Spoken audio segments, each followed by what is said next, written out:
This is Story Recapped. Today, I'm going to explain a comedy, drama, and romance film called Blast from the Past. Spoilers ahead, watch out and take care. One evening, a group of friends attends a dinner party, though they caution against mentioning the communists as it may trigger their host, an inventor named Dr. Calvin Weber. Suddenly, a guest directs everyone's attention to President Kennedy's report about missile sites heading to Cuba. Meanwhile, a jet flies over Los Angeles, but the pilot loses control of the aircraft. Given the news, Calvin decides to end his dinner party abruptly. With the guests gone, Calvin hurries his pregnant wife, Helen, into his workshop. Hearing the radio transmitter declaring an emergency, the inventor believes that it's time to head inside his hidden fallout shelter. Unknown to him, the emergency transmission he's receiving is the jet pilot asking for help to land his aircraft safely. He aims to have the jet fall into the ocean, but it diverts from its path as soon as the pilot ejects himself. The couple enters a shelter just as a jet falls into their house, causing massive explosions. They hear the locks activate, which Calvin programmed to keep them inside in case of an atomic blast. The locks will last for 35 years until the radiation has cleared up and it's safe to go to the surface. In the morning, officers search their ruined house, but assume that the Webers were out when the jet fell. They find that the workshop is completely obliterated, unaware that the couple is several feet below them. Helen wakes up to find Calvin making breakfast. He checks on her, encouraging her to be strong for their child. Still, Helen mourns over friends and family, whom she believes died in the blast. He tries to comfort her by pointing out that he built their shelter to look like their home, but this doesn't work.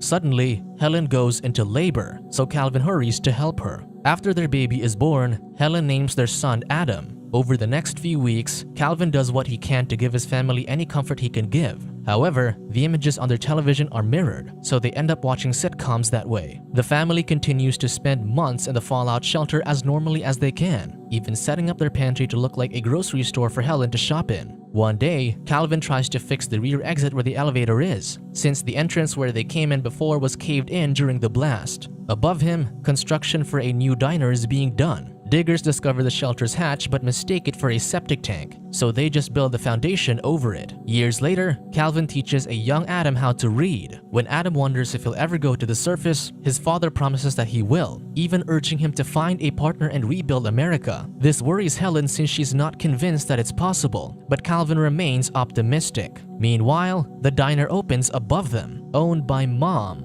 while her son, Melker, helps out. Despite having everything they need, the isolation gets to Helen, so she starts drinking excessively. The parents also spend time with their son, as Calvin teaches him boxing while Helen teaches him to dance. With Adam growing up, Calvin reveals that he bought stocks for him before the war. He insists that they're worthless now, but Adam still asks to keep them. Calvin also gives Adam his baseball card collection. Since his son doesn't know about the sport, he tries to explain it to him but struggles to. Over a decade later, the diner above them turns into a punk club, but is run by the same mother and son. Thinking that the neighborhood is going to hell, Mom decides to sell the place, but Melker insists on taking over instead. An adult Adam celebrates his birthday with his parents. After he blows out the candles, Helen asks what Adam wished for, so he admits to wishing that he'd meet a girl. Calvin knows that they'll be able to go to the surface in 2 years, so he's hopeful that Adam will meet someone. He admits that he'd miss the place when they go up, but Helen excuses herself and goes into a different room to scream, having grown tired of the shelter. 2 years later, the doors finally unlock, so Calvin opens the door for the first time in 35 years, and they celebrate. However, he urges them to wait for the night to be safe. This makes Helen curse, but they tell their naive son that the word is French for good.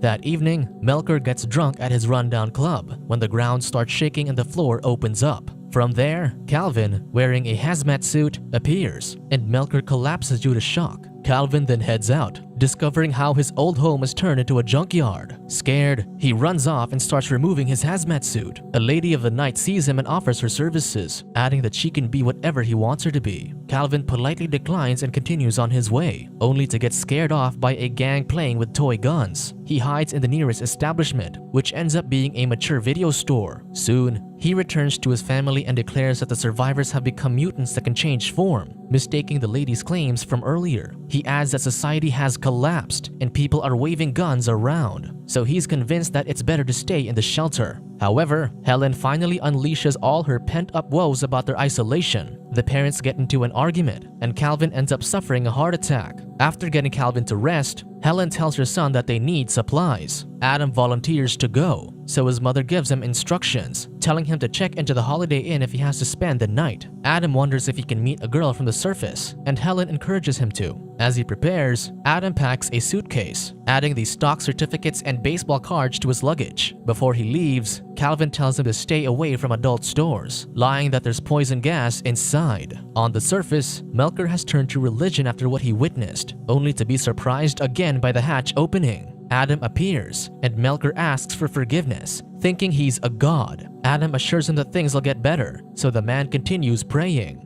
Finally, Adam steps out and sees the sky for the first time in his life. When passersby wonder what he's looking at, they worriedly check if there's something in the sky. When he passes by the adult video store, he panics and starts warning people about the poisonous gas. Later, Adam nervously rides the bus to a grocery store. When he tells a meat vendor everything he has to buy, the man advises him to order everything to be delivered to his home. This makes Adam realize that he doesn't know where home is, so he hurries away. He rides the bus until evening, desperately looking for a familiar area to return home. Soon, he finds another adult video store, but it's different from the one near the shelter. Next to it is a hobby shop, so Adam tries to sell his cards in exchange for smaller bills to pay for public transportation. As he talks to the store owner, an employee named Eve walks in, overhearing that the owner is offering Adam merely $500 for the entire collection. She points out that one of his cards alone is already worth $6,000, surprising Adam. This annoys the owner, so he fires Eve, which she happily accepts since she's quitting anyway. After they leave, Eve learns that Adam is lost, so she thinks he's a tourist who's new to Hollywood. She guesses that he's staying at the Holiday Inn, making him think she's a psychic since it's where his mother told him to stay. When he assures her that he doesn't have a gun, however, he scares her off. To convince her to help, Adam offers to give her a baseball card worth $4,000. Taking the bribe, Eve gives him a ride to the Holiday Inn but leaves as soon as he exits her car. The following day, Eve hurries back to the hotel and meets with Adam in the lobby. Much to her annoyance, she can't take a $4,000 baseball card for just a drive to the hotel, so she gives it back.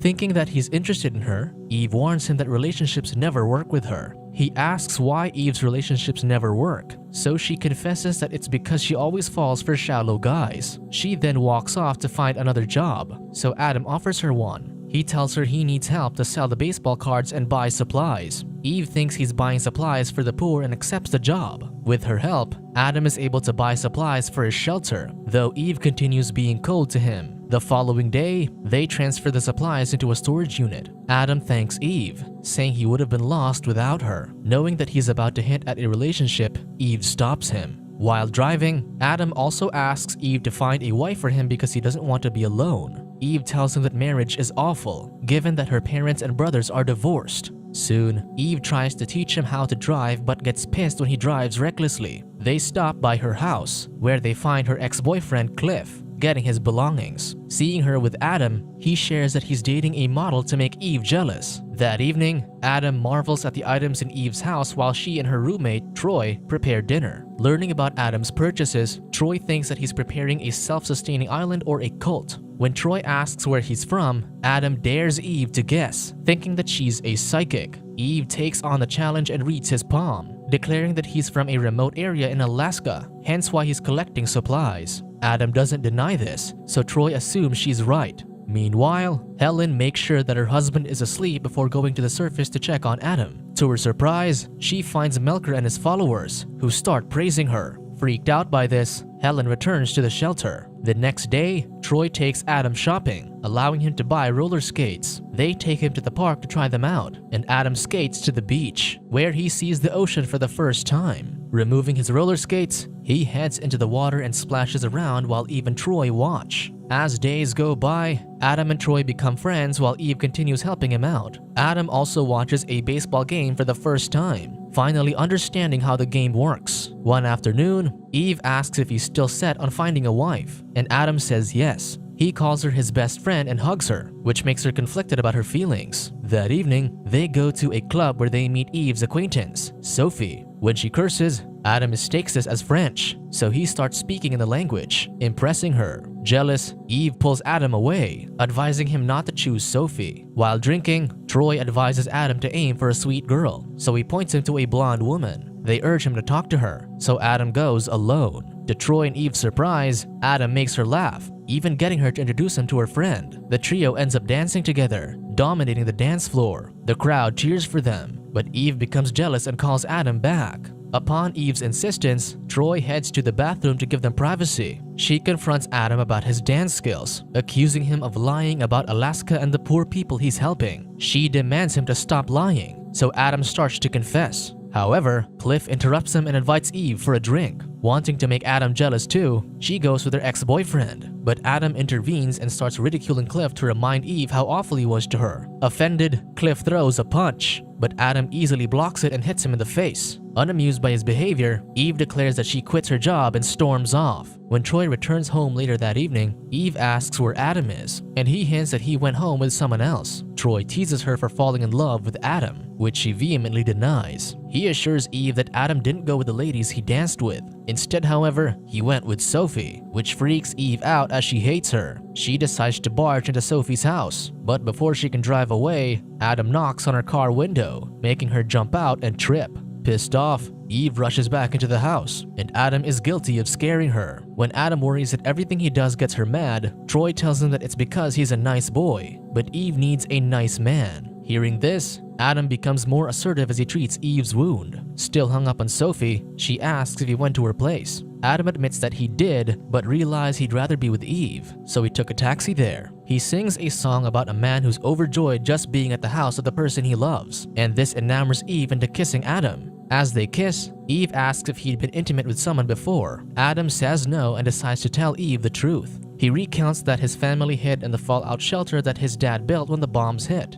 He then invites her to the shelter, and Eve listens to this in silence. When he's done, she asks him to leave, and Adam happily agrees, considering that it's late at night. After he leaves, Eve cries. The next day, Troy accompanies Adam when he finally finds the adult video store near the shelter's elevator. While Melker and his followers ask for a sign at the old club, Adam walks in, surprising them. Soon, the two return to Eve's house and find that she has called Dr. Aaron from the Family Services Department. She invites him to their office to talk about his experience in the fallout shelter. Adam refuses since he's busy, but Eve encourages him to go. Hearing this, Adam reconsiders but tries to bargain about returning to the shelter first since he just found it again this morning. However, Dr. Aaron urges him to leave now, so they take him away. Once they're alone, Eve reasons to Troy that it was the right thing to do since Adam wanted to take her underground, which scared her. However, Adam runs away, so Dr. Aaron calls for police assistance. Eve stops her to protect Adam, realizing that he might have been telling the truth. Suddenly, Adam comes running to Eve, giving her his hotel key and telling her to keep his baseball card collection. He then hurries back to his truck and drives away. Finally, Adam returns to the shelter, bringing Melker with him. Melker's group has volunteered to bring the supplies down, but Adam warns that he's being chased by a psychiatrist. Eve and Troy head to the storage unit where Adam's supplies are but find that it's been emptied. They then head to his hotel room as Eve still hopes to find Adam and return his belongings to him. When Troy finds his stock certificates and toothpaste from the 1960s, this further convinces Eve that Adam was telling the truth. Remembering that Adam mentioned finding a shelter that day, Eve asks Troy where they went earlier. Troy recalls Adam getting excited about the adult video store, so they head to the place, thinking that the fallout shelter is there. After failing to find him, they drive away, only for Eve to see him getting out of a payphone booth after calling her house. Eve rushes out and hugs Adam, finally accepting him. Adam takes Eve to the shelter to introduce her to his parents. To their surprise, Adam instructs his parents to set the locks for 2 months so they can return, urging them to trust him. Over the next 2 months, Adam and Eve sell the stocks and baseball cards. With that money, they build a new house for his parents in the countryside and rebuild Melker's bar. Soon, they convince Helen and Calvin to return to the surface, and they marvel at how their son rebuilt their home in an idyllic place. Alone with his father, Adam finally reveals that there were no bombings that destroyed the country. Still, Calvin thinks it's only what everyone believes, and Adam just lets him ramble on with his theories. When Adam heads in to join his mother for dinner, Calvin stays outside. Eve watches him measure the land area as if plotting to build another fallout shelter. She smiles as she plays with her engagement ring, deciding not to spoil her new family's dreams.